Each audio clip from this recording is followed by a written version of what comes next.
Salam dan selamat pagi Jemaat HKBP Cibubur yang diberkati Tuhan pada hari ini Jumat 18 Oktober 2024.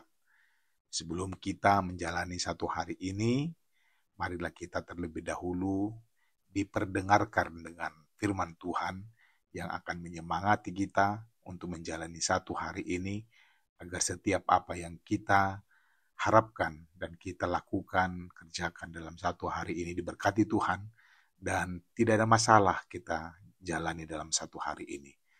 Tuhan akan memberikan semangat bagi kita dan bagi amang inang yang sedang dalam keadaan lemah, sakit, yakinlah dan percayalah bahwa Tuhan akan menyembuhkan dan menjamahmu.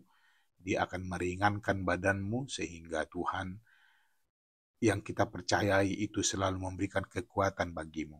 Bagi amang inang yang sedang mengalami pergumulan, yakinlah Tuhan akan menyertaimu dalam setiap pergumulanmu. Andalkan Tuhan dalam perjalanan hidupmu, supaya Dia membantumu setiap saat. Sebelum kita mendengarkan firman Tuhan, marilah terlebih dahulu kita berdoa. Kita berdoa. Kasih karunia dan damai sejahtera dari Allah Bapa dan dari anaknya Tuhan Yesus Kristus kiranya menyertai kamu sekalian. Amin. Renungan harian kita diambil dari Almanak HKBP, tertulis dalam kitab Mazmur pasal 140 ayat 13 dikatakan, "Aku tahu bahwa Tuhan akan memberi keadilan kepada orang tertindas dan membela perkara orang miskin." Demikian firman Tuhan. Tuhan kita sangat peduli. Bapak, Ibu, dan saudara-saudara jemaat Tuhan yang baik, dalam cerita Alkitab, perkara penindasan atau ketidakadilan selalu terjadi. Selalu ada saja orang yang tertindas dan mereka ada di mana-mana. Dan siapa yang tertindas akan selalu menyuarakan ketertindasannya agar mereka terbebas dari segala pergumulan mereka. Tetapi pertanyaannya adalah, siapakah yang mendengar suara mereka yang tertindas itu? Jarang kita melihat manusia suka mendengar suara-suara mereka yang tertindas itu, karena mereka tidak bisa memberikan solusi atau jalan keluarnya. Bahkan gereja yang adalah manifestasi Allah di dunia ini sepertinya kurang banyak mau mendengar suara-suara dari orang-orang yang tertindas. Mungkin saja gereja, dalam hal ini orang-orang di organisasinya, direpotkan dengan kesibukan-kesibukan melayani warga jemaatnya.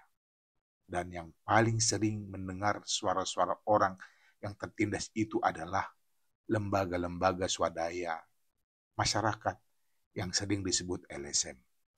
Konon katanya lembaga ini bersedia mendengarkan suara mereka yang mengalami ketertindasan dan ketidakadilan, baik karena struktur maupun karena sistem masyarakat itu sendiri.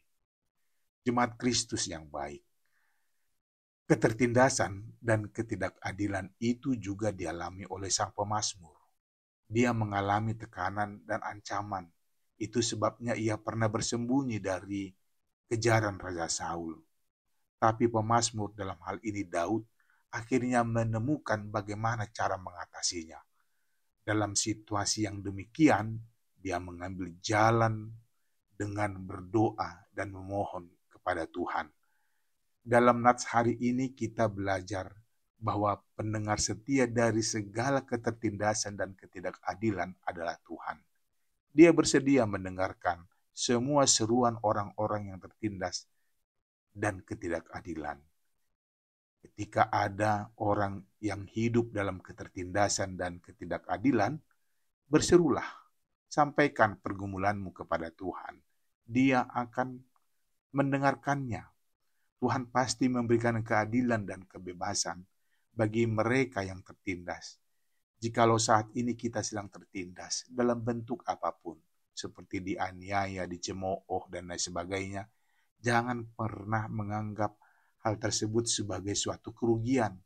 Bisa saja saat itu sebenarnya Tuhan sedang mengarahkan kita untuk lebih mengenal Dia dalam ketetapan-ketetapannya. Tuhan ingin agar kita mengandalkan Dia dalam setiap perkara yang kita alami. Saat kita tertindas, mari kita belajar untuk tidak berharap kepada manusia, tetapi kepada Tuhan. Tuhanlah yang akan menjadi pembela kita, karena Tuhan dapat memakai siapa saja untuk menolong dan membebaskan kita dari keadaan yang merugikan kita. Berseru dan berharaplah kepada Tuhan, karena Dia pasti memberi jalan keluar dari ketertindasan, dan Tuhan pasti mendengar setiap seruan kita yang minta tolong. So, Dia adalah Allah yang sangat peduli kepada hidup kita. Pun saat kita mengalami ketertindasan, jangan putus asa, sebab ada Tuhan yang mau mendengar dan memberikan solusi atau jalan keluar dari setiap pergumulan kita. Amin. Tuhan Yesus menyertai-mu. Kita berdoa. Terima kasih Tuhan atas penyertaan-Mu yang selalu ada dalam hidupku.